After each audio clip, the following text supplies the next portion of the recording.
Do you want to be able to leave your body and astral travel? Well, today I have one of the world's most prominent experts on astral traveling, and we are going to be talking about all the different techniques that it takes to leave your body and what the implications of being able to project your consciousness outside of your physical body has on your day-to-day life. So let's jump into the podcast. It's going to be a good one.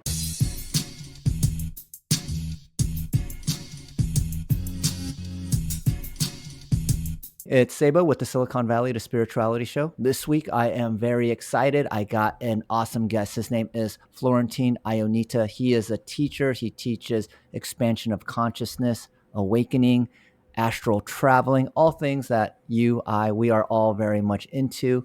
And so I am so happy to welcome him to the show. Welcome. Hello, everybody. Happy to be here. Good All to right.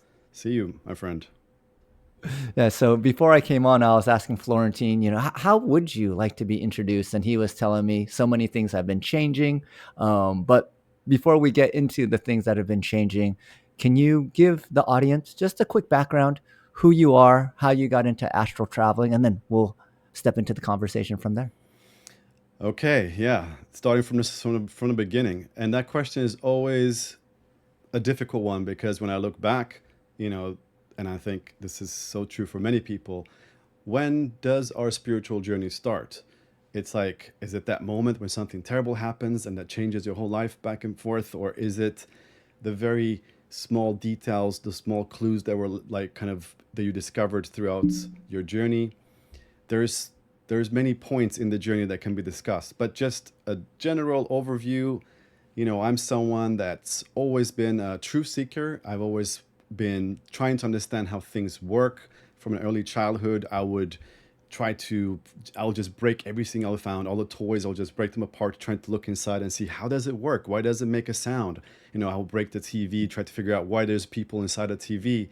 And that sort of thing, just this fixation of trying to understand how things work, went with me throughout my adult lessons, and then I became very obsessed with how reality works, and I wanted to understand this greater thing that we're in right now. What is this thing? Where are we from? Why are we here? Is it a simulation? What is it? So those kind of questions, and movies like The Matrix and many other movies like that, help with those thoughts. And that journey just led me to pursue, many different things. One of those was to pursue visual effects for movies. So I worked on many movies like Iron Man, Superman, making these, visual effects, making these actors appear like they're flying and have superpowers. And then later on, this journey led me to discover things like psychedelics and astral projection that showed me that there is a much broader reality out there that most people have no idea of, and you can actually get in touch with it through practices like astral projection. And now, fast forward to today, I spend my time teaching other people how to tap into their real powers and do things like you'd see in the movies, like flying or manifesting things with their hands or moving objects with their mind. Those kind of things that we see in movies, you can actually do those things when you are in these out of body experiences in these other realms. And so I teach people that kind of stuff. And I do it because it's a powerful practice for spiritual development, for essentially waking up in this reality, understanding who you are, what the universe is, and why you're here, what the purpose is, and all of those bigger things through firsthand experience. That I was, love that. yeah. That was awesome. That was awesome. I love that. It was very succinct. And so, for those that don't know, if you guys listened to my podcast last week, it was with Danny Goller. He was the individual that figured out how to show the source code behind physical reality. When you consume some dimethyltryptamine, you use a 650 nanometer diffracted laser, you shine it against the wall, you keep your eyes open, and then boom, you are able to see the code behind physical reality. Now, that is how I found Florentine, because I was very interested in this topic. And one of the suggested videos was one of your videos. And you were saying that you could actually see this code without dimethyltryptamine. And I believed you. I believed you because one of my first out of body experiences. I have been doing, I'm 48 now. I've done psychedelics ever since I was like 17 or 18. So I guess a good 30 years of experience. Probably the first 2 decades was more just experimental and recreational. The last decade, much more intentional. But even when I was doing psychedelics and having these transcendent experiences, I felt spiritual, but I was still, I wouldn't say a hardcore atheist, but if someone said, well, is there life after death? I would say no, based on what my five senses have shown me. Now, a few years ago, I was doing a breathwork session. It was the first breathwork session that I did. They put eye masks on us. They told us it would be 90 minutes. And so, as we're doing the breath work, I don't know, half hour, 45 minutes in, I started feeling this very familiar feeling, which was this kind of vibratory feeling that I would get as I would be inhaling DMT. And I thought, holy crap, I've never experienced this without smoking DMT first. And I started feeling like this vibration in my body as I was doing the breath work. And for some reason, I got really scared. I stopped and then I just kind of went back to baseline. Then I started doing the breath work again. And then I just committed in my mind, if I start feeling this vibration again, if I start feeling lightheaded, I'm just going to push through. And so the second time it happened, I just pushed through. And when I pushed through, all of a sudden, I had this out of body experience. I was watching the facilitator. He was walking around the room. He was doing some arm motions over people, just things I didn't know what he was actually doing, but I could see it. And then after the class, I asked, hey, when you stood over me, did you do like this gesture with your hands? And he confirmed it. And then I asked when he walked over to my wife, did he do kind of like a circular motion? And then he confirmed that. And so for my kind of scientific linear mind, I was thinking, wow, like how did that happen? I didn't take something called the spirit molecule. Previously when I had experiences speaking with higher frequential entities, I thought, well, hey, I just took something called the spirit molecule. Of course, I'm supposed to interact with spirits. But when I had this out of body experience without taking any exogenous molecules, it really started shifting my brain to being open to things that were outside of my five senses. And so when I stumbled upon your video, I was like, oh, wow, here's a guy that knows how to intentionally do this. The very next day, I did breath work by myself out in my yard, and nothing happened. I had a great breath work session, but I didn't have an out of body experience. So when I saw your video, I instantly gravitated towards it. And so that's just a little background of why I'm intrigued about astral traveling. So, how did you actually stumble into wanting to astral travel? I know you were working on these films. You thought these superpowers were really amazing. You had done psychedelics, but what made you want to focus on astral traveling specifically?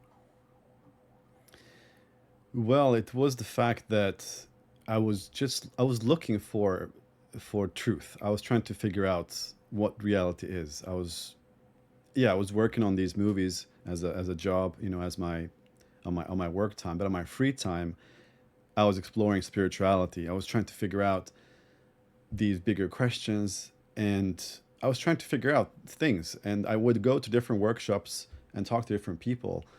And to my disappointment, a lot of them were just, to me, were just too wishy-washy with their information. It was just like, oh, you just have to trust in the universe and the energy and this and that. And I'm like, because I'm like a bit like you, like I need rational, logical explanations to things.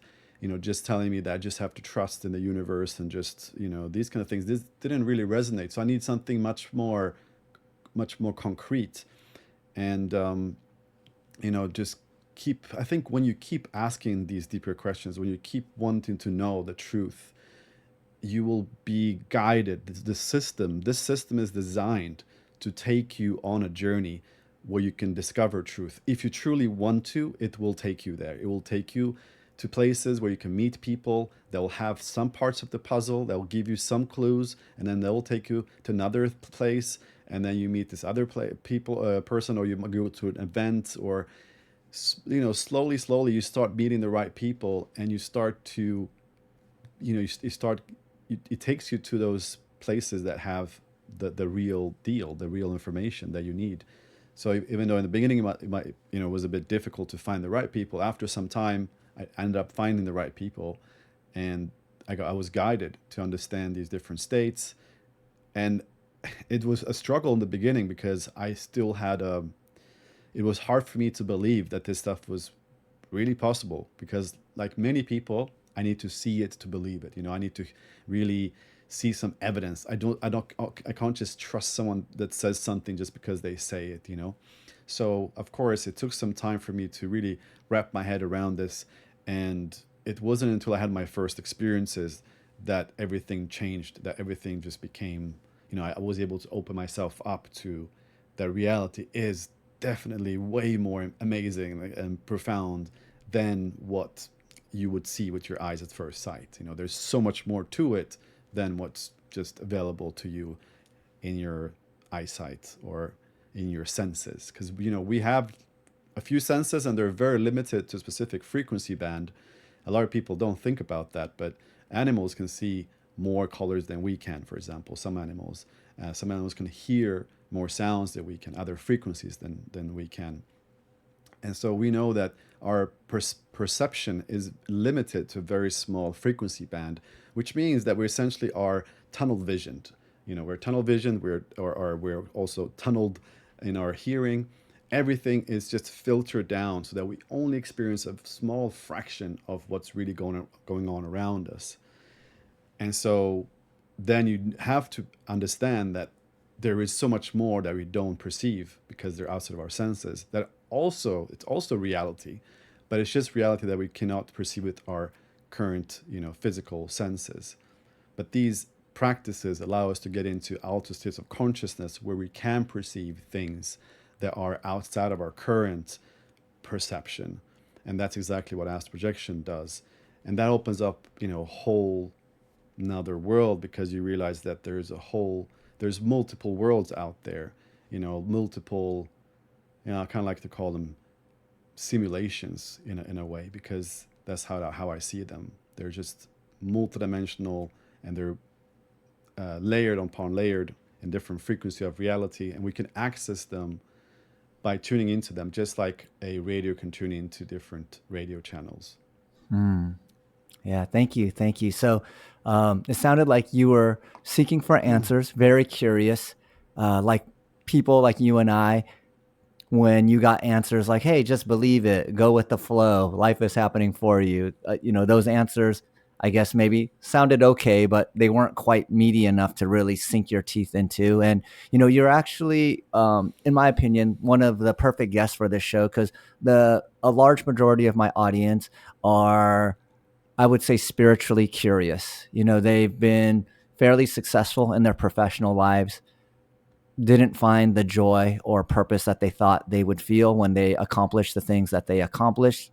Now they're curious about, is there more to life than just, working at Facebook or Amazon or Apple? Well, I used to live in the Bay Area, so that's where most of my friends worked, and Mm. really feeling like there should be more, and maybe exploring these things like I did, go on some medicine journeys, and then kind of the same thing as me. Hey, we had this transcendent experience. Now we're back in the real world after visiting this place. And what I love about you is just kind of like, I don't want to say the skepticism, but needing more like tangible, direct, firsthand experience of these higher dimensional realms, and then having this experience with astral traveling and having a very visceral experience to prove to you. So my question to you, Florentine, is, when you are astral traveling, what is actually happening? What is actually happening? Yeah, what is happening? Because a lot of times people think, oh, it must be happening in my mind. I'm closing my eyes and I'm seeing some images, and I call that, another world. And understandably, because most people have never had this experience, so it's hard for a lot of people to really imagine what these experiences can be like.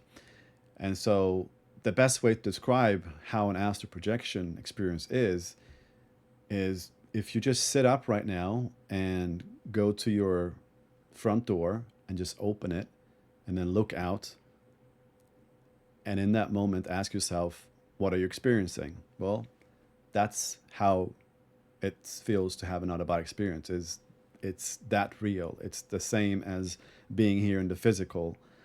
You cannot tell the difference between how, I mean, you can tell the difference between the realities, but you're very much, you can mistake them for being this reality all the time.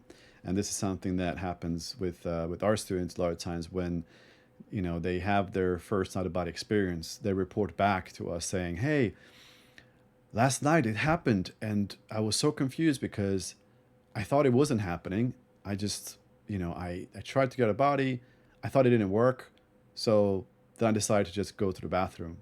And on my way to the bathroom, when I reached for the handle, my hand went through the handle. And then I realized, holy shit, I'm having an out of body experience right now. But it was so real that they couldn't tell the difference between physical reality and these other realities. And that's how real it is. And people can also experience it being even more real than physical reality. That's because your senses, which are not physical, I mean, they're physical, but they're not coming from your physical body. So it's like your consciousness has senses which you can activate. And a lot of times you don't have vision, so you have to activate vision. You don't have sound, sometimes you have to activate sound. But when you do activate them, and this is something that you just do within seconds after you've left the body, those senses can be very heightened to the point where you can hear very far away, much further away than you can hear with your ears. And you can see really crystal clear, and color is very bright, and you can look into your hand and you can see small molecules and atoms and stuff like that. Or you can, yeah, there's so many more things you can sort of dive into with your senses, because you're going beyond what's physically possible, because now you're not in a physical body anymore. You are in this other state, which is a bit more expansive than your normal state. But the reality you're experiencing is fully immersive all around you. You can look to the right, you'll see something there. You look to the left, you see something there. Just like how it is in the physical. It does not happen in your mind like it does when you have, for example, visions. Like if you have a psychedelic trip, you would close your eyes and you will see all these fractals and stuff in your third eye. Essentially, that's like information being channeled to you. It's not like that with astral projection. With astral projection, you're actually going through the separation phase where you're separating from your physical body. Don't want to talk about it in the way that like you're leaving your physical body, because that a lot of people get scared of that. It's more like you're shifting. It's more like your consciousness is shifting focus from focusing on the physical body, which if you close your eyes right now, if you close your eyes, you will notice that it feels like you're located somewhere here. And that's cool. That's what you need to be focused on when you're in the physical body. But when you put the physical body to sleep, you can then move that awareness of yourself away from the body. And then so suddenly you will start feeling like you're now no longer in the bed. You're now hovering maybe in the corner of your room, or you're maybe outside of your room. You're in the living room, or maybe you're hovering above your neighborhood, and you're completely there. Like 100% of you is there. You're looking around. You're no longer aware of the physical body. You know that it's sleeping in your bed. You're aware of the fact that you're doing this practice, and you remember while you're doing it, remember your plan of action. And you're now able to have that full wakeful consciousness in an out of body state and take control over that state and start using it as a tool for self exploration, or for spiritual growth, or for whatever you want to use it for. Really, it's a tool that can be used in many different ways. I mean, it can also be used for bad. We have the example of the Russians and the U.S. using it for espionage on each other back in the 70s with Project Stargate, which has been, this declassified files that you can read about this stuff on their website, the CIA's website, and how they were using this to spy on each other. And so you can use it for that. You can use it for many different things, but for the most part, people come to this for spiritual growth. Most, I would say 99% of my students are working with me because they want to understand themselves more. They want to understand their purpose. They want to understand, who they are, and tap into their real essential, their essence, essentially. Wow, wow. So many questions to ask. I am familiar with the Project Stargate. They were doing remote viewing and astral traveling. I think in my mind, when I think about remote viewing, I think of, oh, I could see through like someone else's eyes and kind of see what they're looking through. And then with astral traveling, I imagine it's like you're projecting your consciousness out to that Yeah. area, and then you could kind of observe the person from the third, or kind of like from a third person's perspective, like kind of like you said, spying on them. um do Yeah, you there's also actually two remote more. view? There's actually other ways of doing it too. So you can appear for a lot of times you'll be projecting and you're like a invisible ghost essentially hovering around, and you can witness things from history. You know, things that happened in the past. It can be a past life, or it could be things from other timelines and stuff like that, or maybe future timelines, or you're just in a different dimension. There's like countless dimensions upon dimensions. I don't know if there's any limit to how many there are, but there's so many, you know, places you can go, and you would normally go there as yeah, like a transparent kind of ghost figure. But sometimes you will actually not just be a ghostly figure; you will actually be a physical person in that dimension. And when you interact with other people, they can see you and then they can talk to you, and it's not like you're this invisible thing that they cannot see. And other times you are this invisible thing that they cannot see, and you're just moving around, and they just kind of look through you as if they don't see you, which they don't. And you can actually communicate with them if you want. You can talk to them, and they can hear you in a telepathic kind of way, I believe. And they can freak out if they don't, if they don't know what is going on. They can freak out when they hear you talking to them, just like we would if we were here and then you started hearing a voice in your room. You'll freak out because you'll be like, "Whoa!"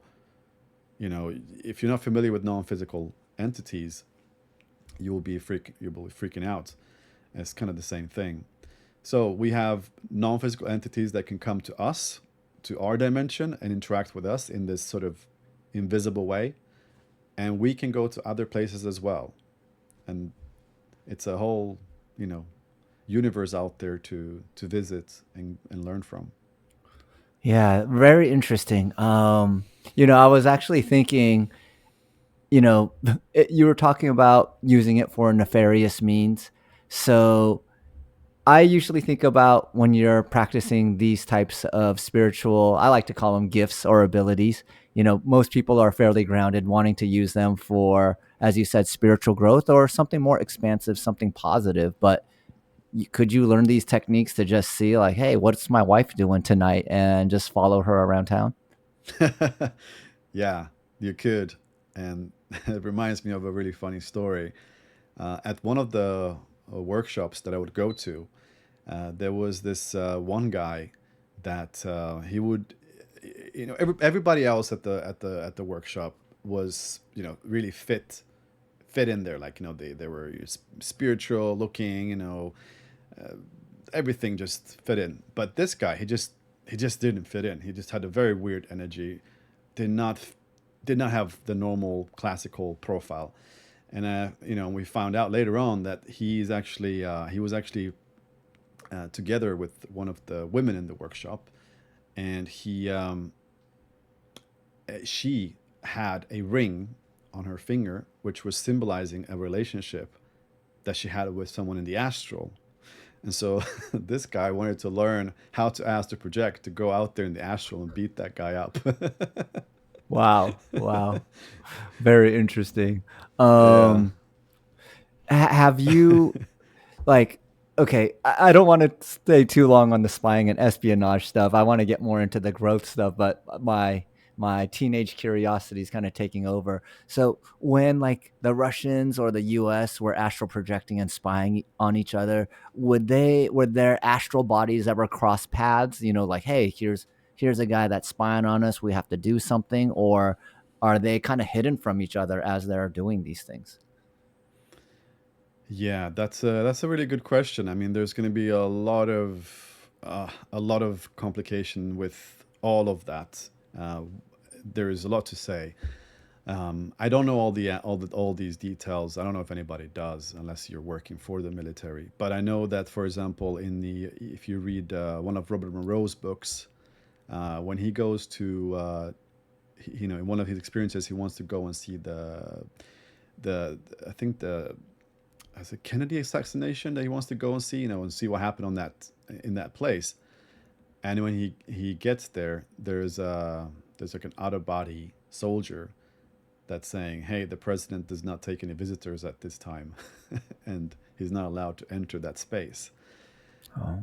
hinting on the fact that there could be military personnel working out of body in these different realms, guarding different spaces, and that's interesting. Another experience or another story from one of my friends is him trying to go to Area 51, and the personnel there would have these devices that could detect his presence, that would go off when he would go close, and also these invisible force fields that you just cannot penetrate. You're trying to go through it, but you just cannot go through it. It's like a wall. So that's really interesting, that they developed technology that's so advanced that not only are they able to get out of body and their soldiers can go out of body and maybe stay out of body for knows how long, but they also have technology that can shield things off so that people cannot go there. And it kind of makes sense because if you're the government and you're aware of the fact that normal everyday citizens like you and me can learn this skill and start traveling around the world and spying on the US military bases and stuff, that's a big security breach that you have to fix somehow. So then creating technology in order to shield yourself off makes sense.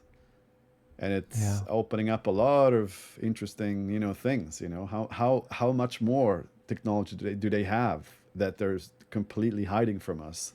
There's probably way more, ahead of, uh, there's so much more ahead of us in their sci-fi world than we think. We're looking at the TV right now, like, oh, UFOs are coming out. It's coming out in the media, and it's like a big deal, and like they're already like years ahead with their stuff and what they have disclosed to themselves and what they know.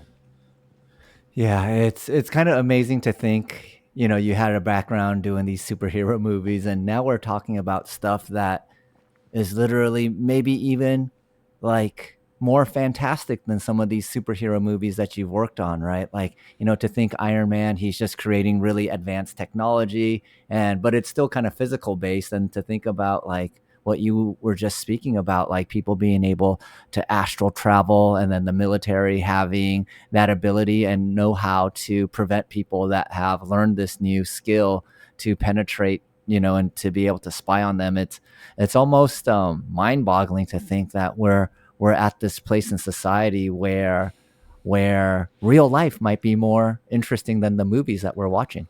Oh yeah, I agree. I mean, I have been reflecting on the idea of actually making a movie about this, for a while. Maybe something I'll do in the future. I don't know, but if you were to make a movie about these things, these astral travel and different dimensions, and like it will be the coolest sci-fi movie ever because it won't just be imagination, it will be reality. It will be like, hey, at the end of the movie you'll be like, here's a link, you can go and learn this. There's a course that teaches you how to have these experiences and experience this sci-fi movie that you've just seen that you thought was probably fiction but it's actually real.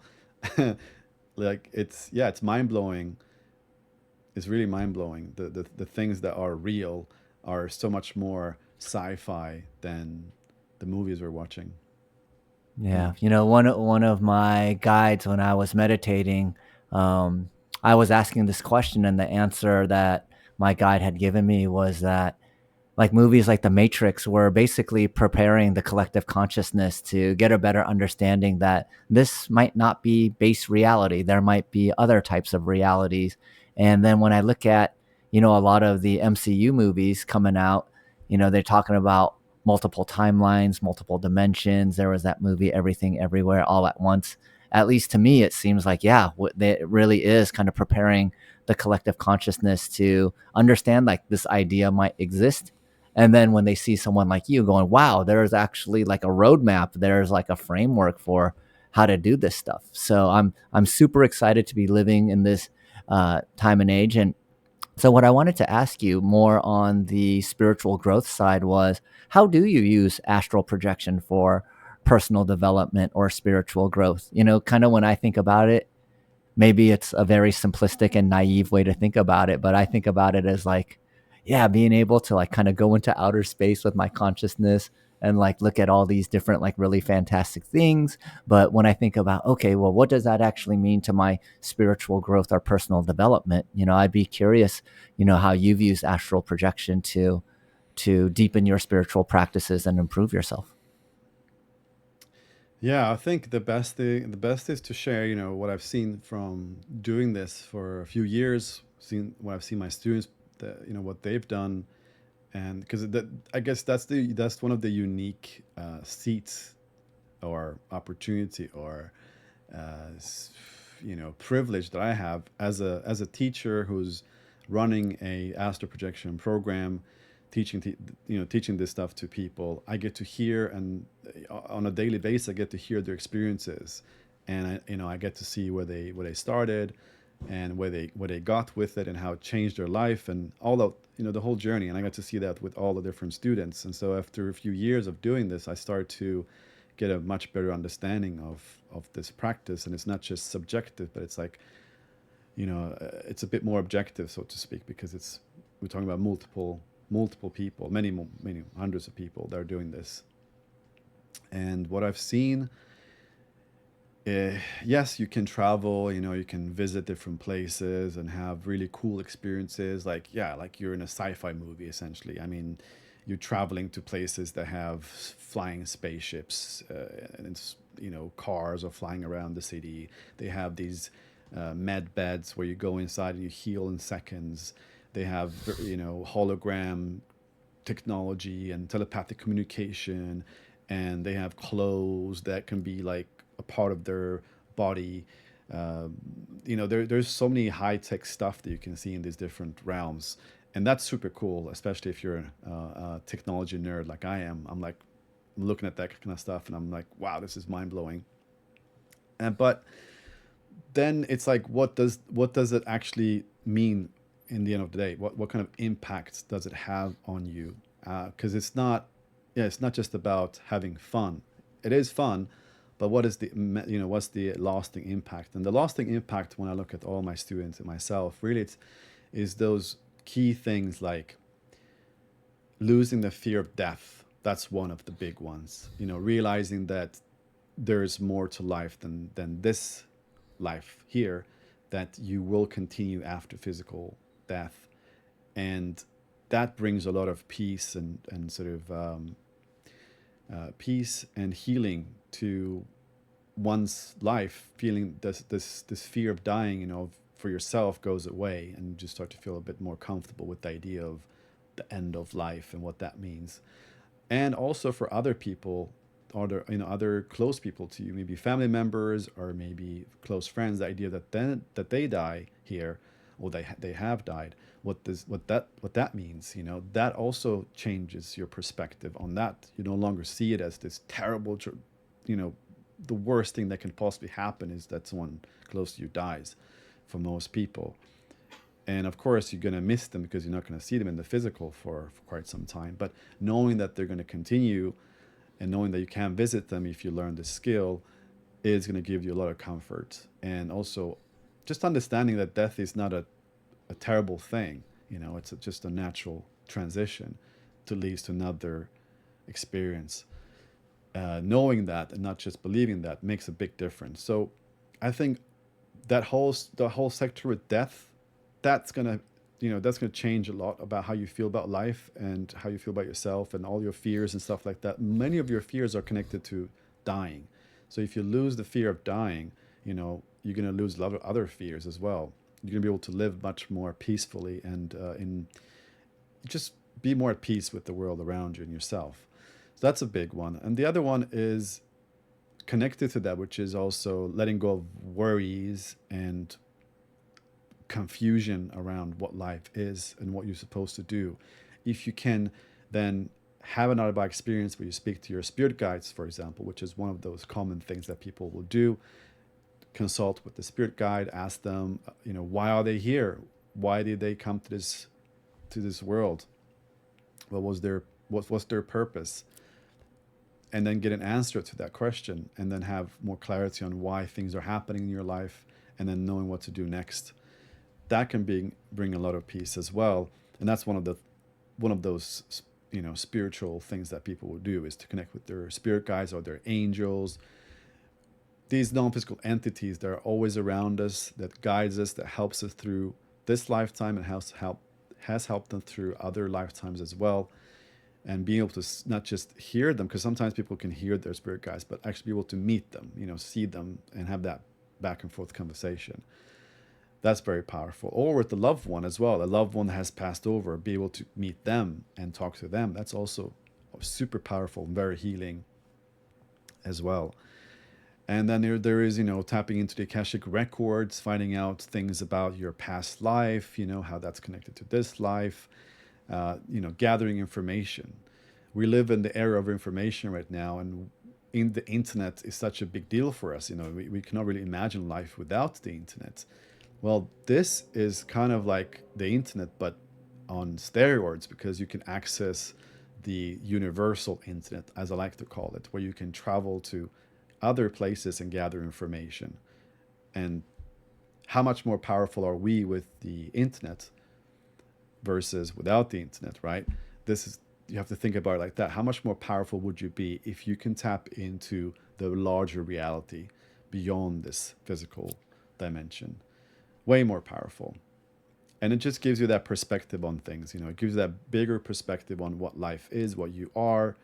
It empowers you, makes you feel less small and insignificant, and makes you understand that you have a purpose here, and that this life is very meaningful. It's not something that you just throw away or just use to just watch Netflix all days. You should be doing something important here. You should take every day for granted. And this is the reoccurring thing that you would hear from everybody that has out of body experiences and has near death experiences, that life here is very precious. It's a gift that really needs to be carefully being taken care of, and doing your best here, doing the best as you can to be this avatar that you are in this lifetime, to really have the most awesome experience and help others have an awesome experience too. Mm. Thank you for sharing that. Lots of wisdom there, and a few things. Number one, when I was channeling my guides, I had asked about the Akashic records one time, and it was saying, yeah, it's just like ChatGPT, but instead of being trained on like a specific LLM, it has like the LLM of the entire data set of the universe. So I was like, oh man, that's a pretty good analogy for the Akashic records. It is. And thank you. Thank you. And one thing that's kind of interesting is I do channel my guides quite a bit. And what I do is I just try to open up the frequency band of my tuner. And, I've been doing this for maybe 4 years now. So I kind of think of it as I have like the presets on my radio tuners kind of like dialed in pretty good if I want to channel my higher self or the Pleiadians or the Arcturians. More recently, it's just been my higher self. But one thing that you described that really interested me was, I kind of have this bilateral communication, but I don't see them. I just sense their presence. But when you were saying, oh, with astral projection, you could actually kind of see their astral or energetic bodies, that really kind of got me curious because, I don't have an idea of how these beings look like. I just have like a sense of their frequency signature. So, when you are astral projecting, how do you navigate like if you want to go to an alternate timeline versus like I want to travel to Andromeda, how do you navigate in the astral projection? Yeah, you navigate with your intention, and it's the realities you're in are very thought responsive. So we know that through the practice of manifestation in the physical, you can manifest things by focusing on something, and you can manifest things. But there is a delay here. It doesn't happen instantly. It takes time. And of course, if you have limiting beliefs, it will not happen at all, or it will maybe happen in reverse. If you have a strong limiting belief that says the opposite, it might happen in reverse. You might manifest the opposite. It kind of works the same when you get out of body. When you get out of body, but it's instant. So let's say out of body, I'm like, okay, I want to go there, and I want to fly there. If I believe that I can fly there, I will just fly there, and I'll just go there very quickly, to this, maybe to the other side of the river or whatever, just like. However, if I have limiting beliefs about myself, if I think maybe I cannot fly, maybe I'm not able to fly, or I'm not so good at it, or I'm afraid of heights, whatever it is, smallest micro limiting belief will affect your ability to fly in a very in an instant way. So if you start flying and then you're like, oh, but what if I fall and I'm afraid of heights, or what? Poof, you start falling. But you don't fall. You don't hurt yourself, but you will have the thought will take place in real time, and you'll start to hover down. And it's very interesting to see that, because it really teaches you how powerful your intention is. If you firmly believe something, and you go 100% on it, it's going to be much easier to manifest that thing than if you have these doubtful thoughts about yourself. Then you're just going to those are going to affect as well. And you see that in real time in the astral, when you're having projections, that whatever you're thinking, you cannot have limiting beliefs attached to it, because then it's not going to happen. So that's a lot of work on that side. Like, you can learn to get a body quite quickly. It doesn't take so long. But then once you got a body, you need to be able to master your thoughts. And your thoughts can be all over the place, and you can have fears, and you can have limiting beliefs, and filters from religion, belief filters from religion that you've maybe had from your childhood, that's still with you. You still have some beliefs from there. All of that is going to affect your ability to navigate the astral space.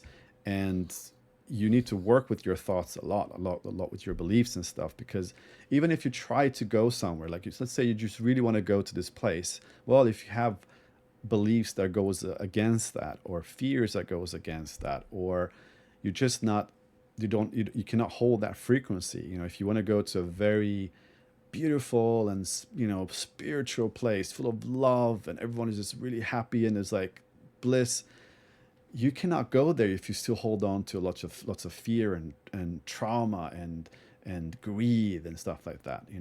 You will not be able to go there. So you need to work on yourself, to heal yourself, to get past those things in order to get to those places. So there's going to be some places that are going to be very available to you, and other places that will not be available to you straight away, that you'll have to really develop yourself in order to get access to. And so, there are there are lower planes, there are higher planes, there are all kinds of places to go to. And you go to these different places, and you're also being tested. A lot of times you might be tested to see if you're mature enough to go to the next level, and the test might be something that's fear related. You might start having, I don't know, a spider coming up to you or something, and to test you, how to see how you react to that. Are you going to give in to fear, or are you going to be able to overcome, and not choose fear?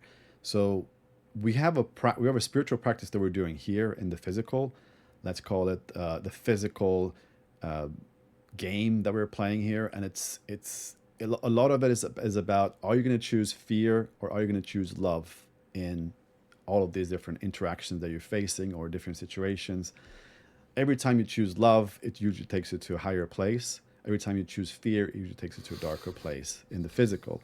It's very much the same in these non-physical realities, but they're much more instant, and things are just happening very, your thoughts manifest very quickly, and your fears manifest very quickly. So it's it's a good way to develop spiritually, because you learn that as above, so below. So as you're seeing reality behave in these other realms, you know that this reality also behave like that too, on some levels, because it's like fractals. Realities, these different simulations are like kind of fractals of each other, separate simulations, but they all connected. They all have very similar code, if you were to say so.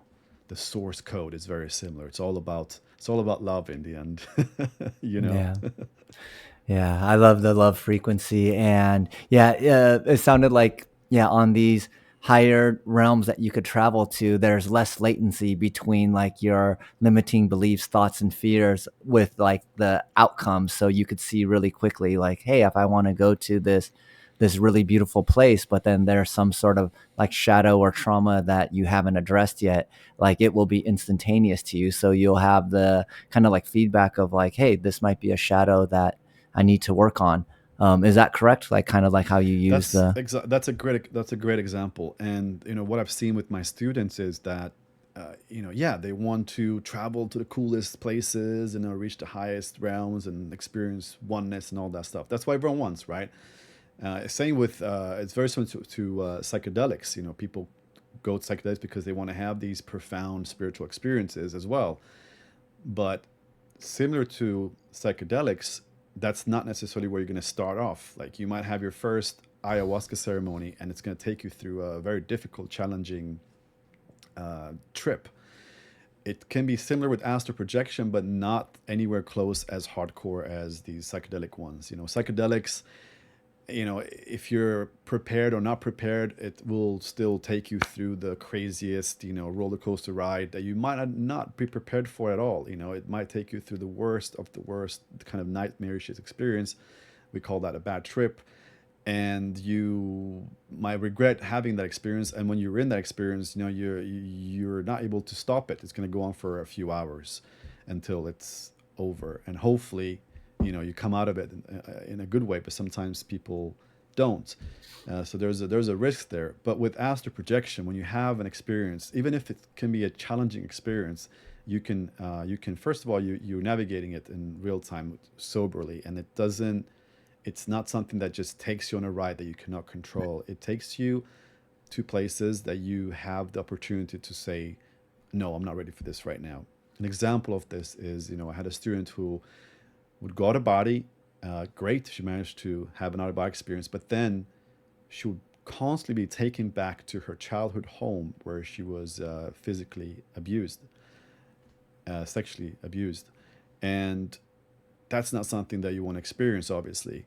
But the only way for her to evolve was to heal that experience, and the way to heal that experience was not only to accept that it happened, but also forgive the actual person who did the you know and when she understood that that was the only way to actually get past it things changed pretty quickly. She was able to forgive that person and understand and just kind of let it go, and then she was freed from that, and then she could start experiencing other places, and she was able to go to more lighter, beautiful places and start having more, yeah, just more beautiful experiences, and those traumatic ones will just not take place anymore.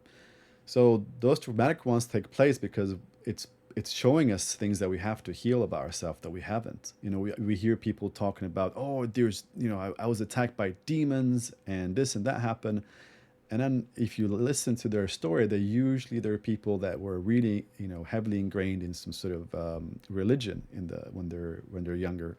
So, religion, demons and angels and all that stuff was very much ingrained in their subconscious as something to fear potentially, or something to be worried about. It's very common that these people start having to confront those belief systems when they start experiencing out of body experiences. And so that's a really cool way that the system, the universe, is designed to help you evolve by giving you experiences where you have the opportunity to choose and to, with your free will, make choices. And if you make choices with love, you'll be able to forgive someone that's done something bad to you, uh, let go of resentment. When you choose love, that's usually when you go to the next level. That's usually when you elevate your consciousness. And when you choose fear, shame, hate, all of these other lower frequencies, that's when you keep getting stuck or more of the same. So it's like a very clear mechanism in reality that we have right now that's showing us what we need to do in order to evolve. And then there's just different experiences that you can have in consciousness to just make that more clear for you, because sometimes it's just not clear for us. We're just like, we need more and more evidence that this is how it is. So then people come to out of body experiences to have more evidence, more of it. And that's a great way, I find. It's a great way to come to this practice with that want to understand and to confirm certain things for yourself, and with your own personal experience being able to confirm these things, and not just trust what I say or what somebody else's say, but just have those experiences for yourself. Have your own personal experiences. Yeah, yeah. So much to respond to, and I really love the ability to give someone their own firsthand experience, because that's when it becomes tangible. It's less of like this intellectual idea that they're trying to understand, and more of a visceral experience that they've been able to have and to go through. And so, oh man, there's just so much I wanted to say to what you were talking about, but I think where I want to narrow in on is, when you were talking about how psychedelics, I'm a huge fan of psychedelics. I'm a huge proponent of it, but I've also have experienced myself, as well as had other people tell me some of these experiences were just way too intense, or were more than what they were expecting at the time, not quite ready to deal with. And it sounds like with astral projection, it will bring you to the things that you have to deal with. But if you're not quite ready to to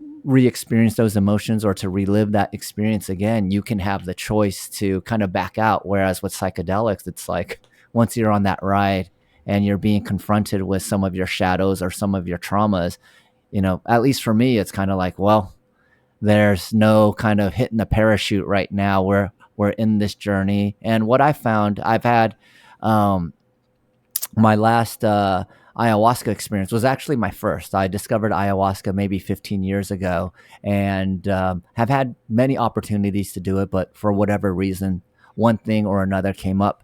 And so when I had my first ayahuasca journey last year, it was really intense. It was a 3-day journey. Each day I purged probably at least 20 times.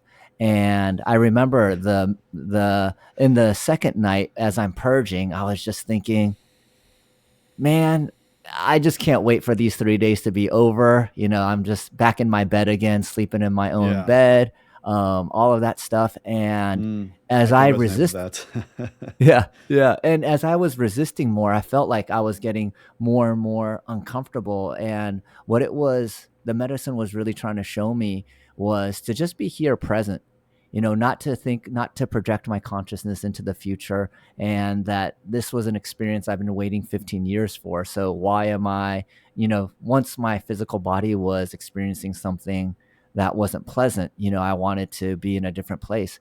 And as you can imagine, once I surrendered to that, it kind of opened up this like magical gate to like this brand new higher frequential experience. Once I accepted, okay, hey, I'm here, I'm purging, it is what it is. It's getting rid of like a lot of these negative emotions that I've buried really, really deep within me. And once I accepted it, and instead of trying to hold off and just receiving it, the medicine kind of did this 180-degree journey where it was really, really dark. And then it took me to, I don't know where it took me to, but it was like the feeling of samadhi, oneness with everything and anything. And so Mm. I was curious, in your astral projections, do you ever get to like these types of heightened feelings and experiential type things that you may only have on psilocybin, ayahuasca, or DMT? Yeah, that's a great question, and yeah, I've also had an experience like the one you're describing now with mushrooms. I've had that experience where it's a bad trip, it's terrible, panic attack, all of that, just horrible.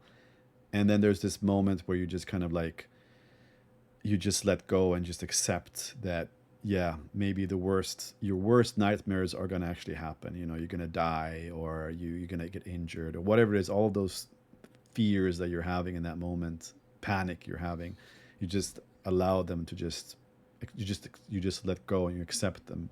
And then suddenly there's like this moment in the trip, where just like you just feel super light and you have this bliss and euphoria where you just, it's like this, the plant has just given you this insight in how you need to think about life in general, letting go of control, surrendering to the universe, like these spiritual things that people talk about.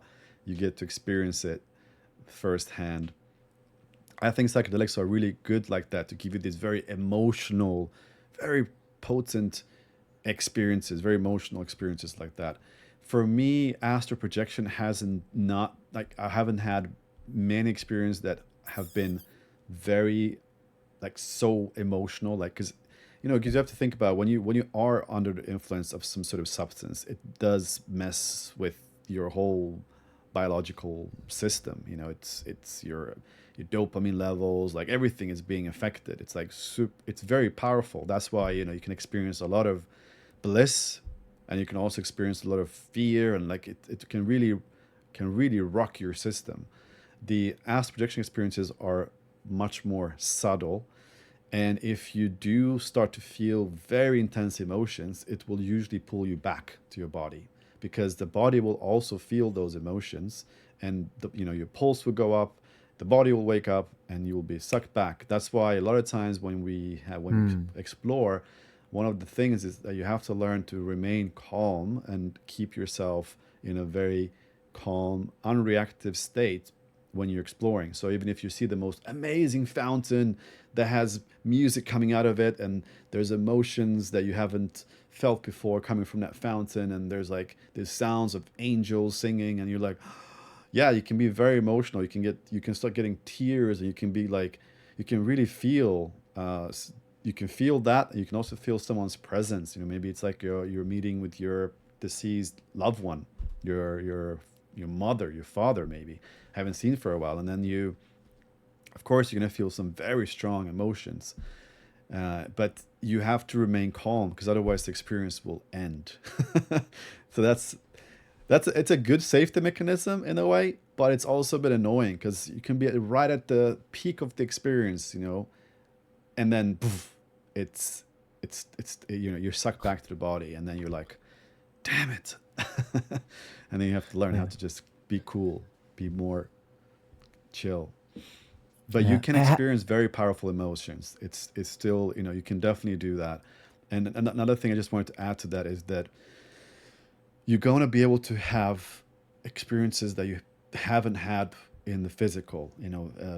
Obviously, your life right now has been through these five senses. You see reality and experience reality only through these five senses. But if you start having an out of body experience, you're going to be able to perceive life in it with slightly differently. It's going to be slightly different sensations, and you can really activate some of your sensations to be stronger, like your intuition, for example. You can get an understanding of someone without them even talking about their thing. You can just kind of download information. So that's like an intuition, or an ability to tap into information that we don't have as strongly in the physical, that you have when you're out of body.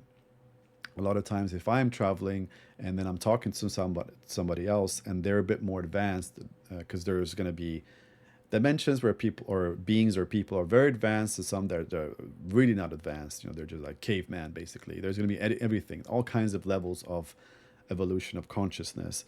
But when I'm talking to some of the more advanced ones, they will know that I'm a visitor, that I am out of body. Then they will just know things about me. They can just tell me things like, "Oh yeah, you're a visitor from Earth, and you're here, through an astral projection experience." Like sometimes I'll be like, "Oh, just so you know, I'm actually I don't live here." I'm like, "Yeah, yeah, I know." Like they'll just know things that I'm like, "Oh, okay."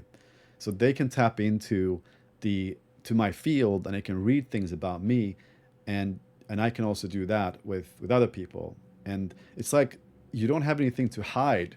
There's no lying going on then, because you can actually just find the truth about someone very easily in these other realms. So that's a Mm. different experience in that way. And yeah, a lot to say about it. But yeah, you can experience strong emotions and different emotions as well than the ones you experienced here. Mm. That's super cool. And Um, how much more time do you have? I want to Um, be mindful of your time. I have, yeah, I mean, we can do another 10 minutes. Okay. Okay. Beautiful. Okay. Another 10 minutes. All right. So, are you familiar with a podcast called the Telepathy Tapes by any chance? No. Okay. So, in America, I believe it was like the number two or three podcast over the holiday season. And it was about nonverbal autistic children that they taught how to spell. And once these nonverbal autistic children learned how to spell, they were able to communicate that they could read like their parents' minds.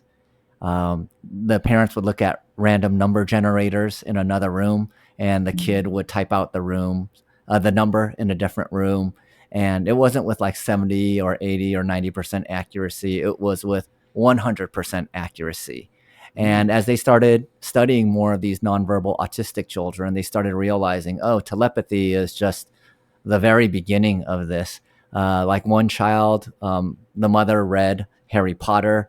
The child knew like the complete plot and storyline of Harry Potter. Another child could put his hand over the Harry Potter book or any book and just absorb all the information within the book. But the reason why I brought this out is that once these nonverbal autistic children met each other, they began and once they were separated again, they stayed connected. And the way they stayed connected was they would visit each other on a place that they would call the hill.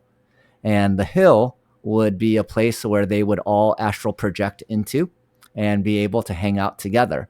And they would know things about each other, like what their communications in the hill, and then bring them back to the real life. And then it would be confirmed that they would be able to astral travel and meet each other. So I'm bringing this up Super cool. because, yeah, it's super cool. And when these children are writing, it's like, Shakespeare caliber written prose. It's not just like simple sentences. And you start realizing these children are really, really advanced. Their physical bodies aren't able to communicate the way that they would like to. And the funny thing is, they would say like things like, you say we're disabled, but the fact that you guys have to use speech to communicate, we look at that as a disability. There's so much lost in translation. We could send like denser information packets, like more information, words, emotions, context with their ability to communicate. So they found it funny that they're considered disabled. Um, so they recently, That's very true. Yeah. Very yeah, true yeah, that, the communication that we're using is just through words, and words are very, you know, like to convey information just through words. It's not very efficient. That's yep, why we have so many problems, between us, because if I tell you something with words, you will understand something, but it will be, from your perspective, correct, what my words mean to you, and different words can mean different things to people. And when you communicate through an out of body experience, or how these kids were communicating, with telepathic communication, yeah, yeah, like you can send not only voice to each other, but you can send an understanding. Like if I want to communicate, uh, Christmas to you. I mean, for us, if I say Christmas, that word actually comes with a lot of things. It's a very loaded word. It means so many things. You see things, but if I communicate something that's you don't know what it is, I can I can still send you that information, through the rest of the field of information, or through my understanding, I can communicate understanding to you, which is like three-dimensional. It has sound, has depth, has emotions, has like it's like a little experience that I can send to you. Then you can experience that too. That's much more powerful. yeah, Like it yeah. can make you So cry, you know. Uh, definitely. So, the cameraman that she selected for this podcast series, she wanted like all like skeptical cameramen. She didn't want like people that were bought into this as her cameraman. But through the season of doing this, one of the cameramen or everyone that witnessed this was just like blown away. And so one of the cameramen was like, I want to go to the hill, didn't know how to go to the hill, started thinking about the hill before he would go to bed. Like, I really want to meet these children on the hill. And then, so in one dream, went to a place where he intuitively realized it was the hill, heard one of the voices of the nonverbal autistic children, which blew his mind because he's like, they can't talk. So how would I recognize their voice in the first place? And had an interaction with one of the children. The child said, my mom's maiden name is this. So tomorrow, when you go talk to my mom, you could tell her you know her maiden name, and that's how you know it is real. So next day he did it, found out that it wasn't just an imagination or a dream.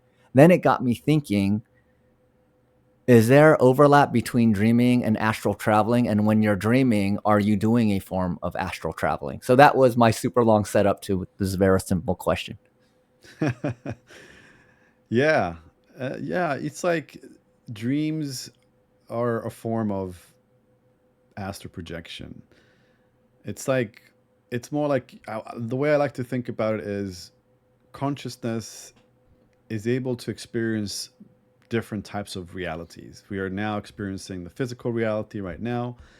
And when we're sleeping at night, we experience another reality, a simulated reality. I mean, all of these are kind of simulated realities, right? The system that we're in is simulating. You can call it God, you can call it source, you can call it a whatever you want to call it. It's like it's a system, and it's there's multiple realities that you can experience, and a dream reality is a perfect place for exploring yourself, your thoughts, the things you've learned, the things you are worried about, your fears, your desires. It's a perfect place for growth. Even though you don't remember it on a conscious level, your subconscious is remembering it. Like it's when you're dreaming, it's very much for the subconscious mind, to process these things. They've done studies on rats where they've connected cables to them and then let them go through a maze to find food in the maze. And these cables will show on the screen which parts of their brain would light up in different areas of the maze.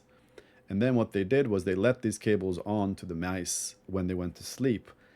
And what they saw was very interesting. They saw that when the mice were sleeping, they could see that they're dreaming about going through the maze because the same areas of the mind would light up in the same sequence as it was doing when they're going through the maze.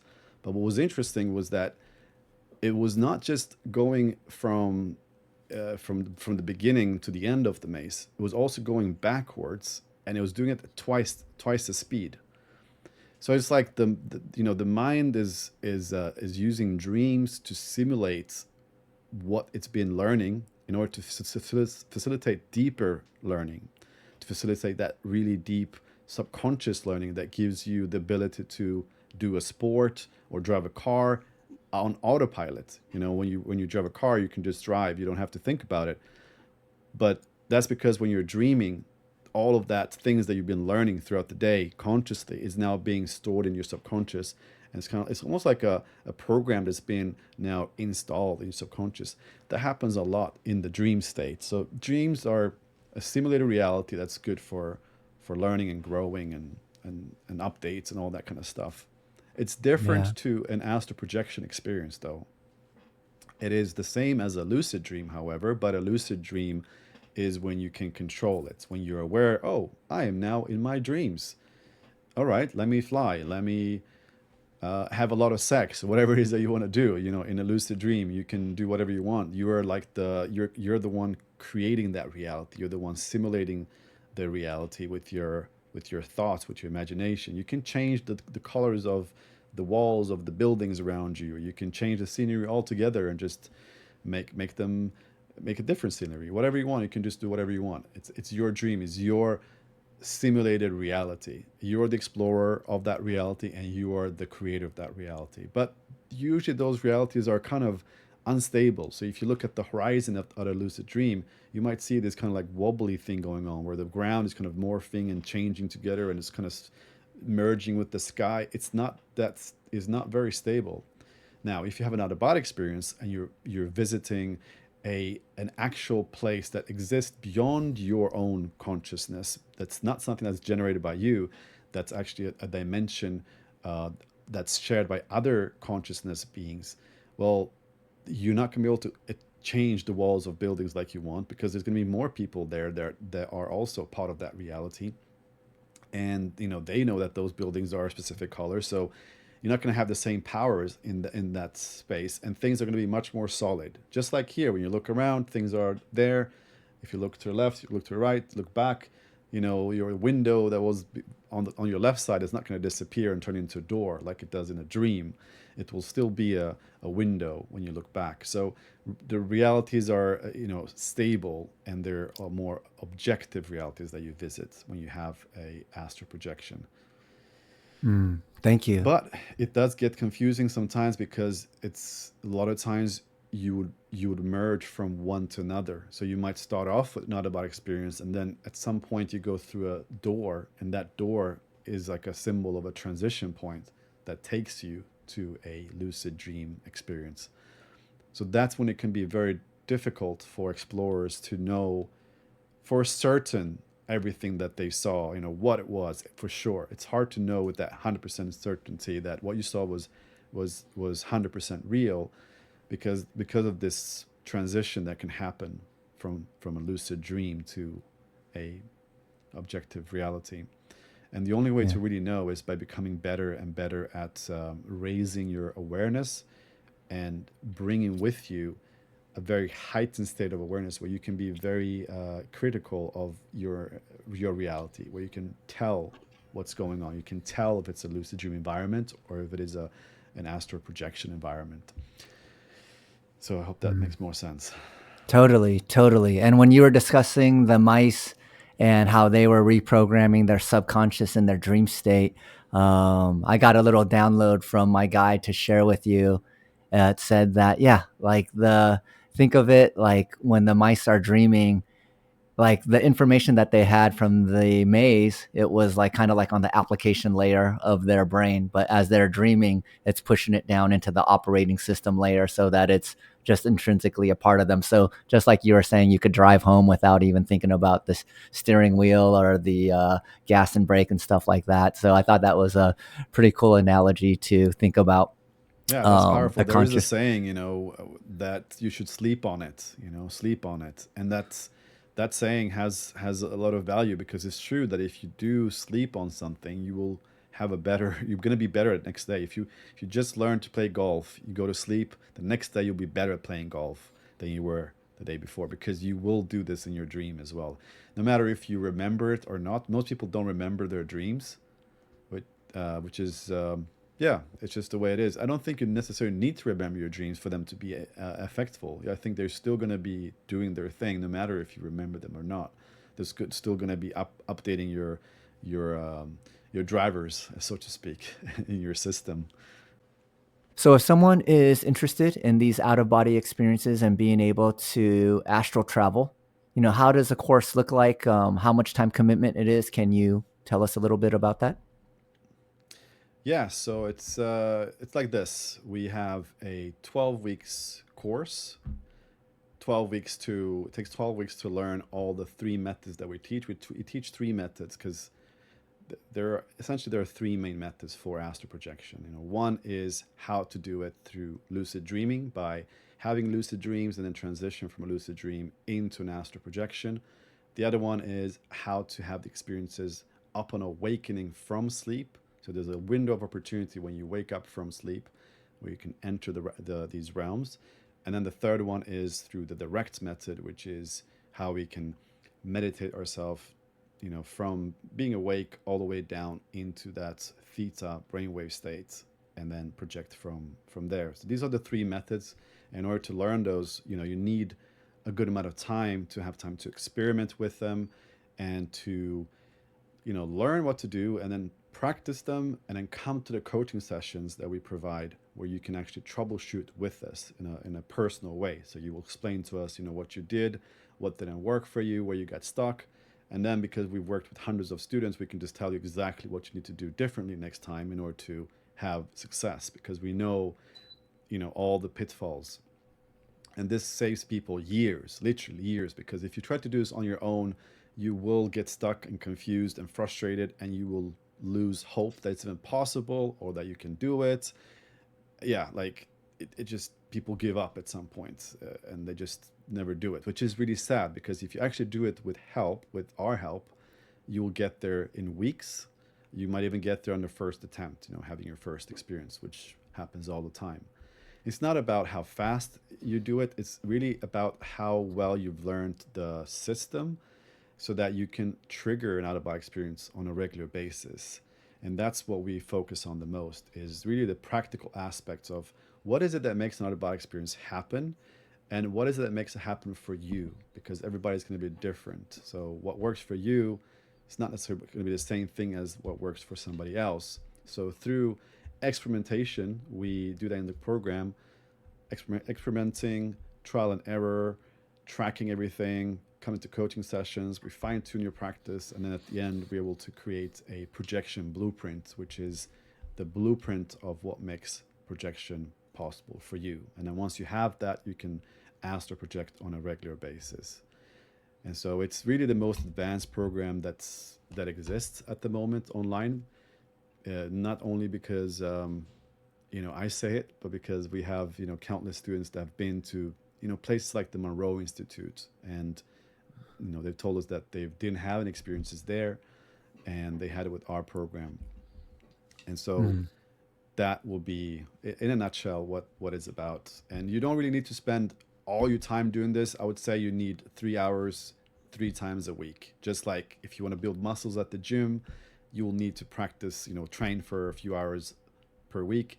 It's similar to this. It's something that you just want to have a consistent practice around, but it's not like you need to like say goodbye to your physical life and just do astral projection 24 hours. Like, no, it's just something you do some of the days, usually at night, or in the morning or in the afternoon, and then you go on and live your physical life.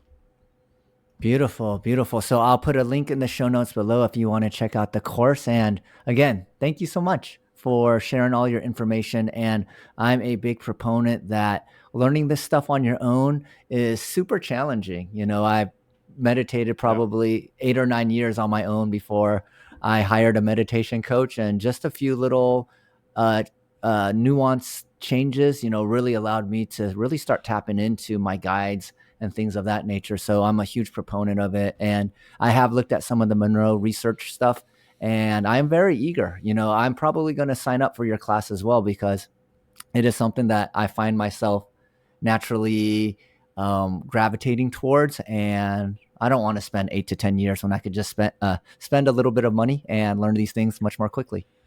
Yeah, we don't really have the time to spend years learning how to get out of body, because first you have to learn how to get out of body, and then have to get out of body consistently, and then how to stay out of body, how to navigate the out of body experience, how to then you need time to develop with the out of body experience. Like, so if it's going to take you years to just learn how to get out of body, how many years is it going to take for you to actually benefit from this as a tool? We Time is short, and I think the most valuable thing in life is not money, it's actually time. So if you have money to spend on your spiritual evolution, which is the most important, then you can definitely you know join our program. And if you don't feel ready for spending any money, you just kind of want to dip your toe into what this stuff is, get a feel for for me as a teacher and my students and stuff, you can actually join our free community as well. We'll put a link in the description below to that as well, so you can get sort of started with something, and then decide later if you want to take the next step into our premium community. Beautiful. Well, Florentine, again, thank you so much for your time. To my audience, I'm sure you guys are all very interested. At least go check out the free community, get your feet wet, and when you're ready to dive in, well, you'll know how to find Florentine. Thank you guys so much for watching. I'll be back next week with another episode of the Silicon Valley to Spirituality Show. Awesome.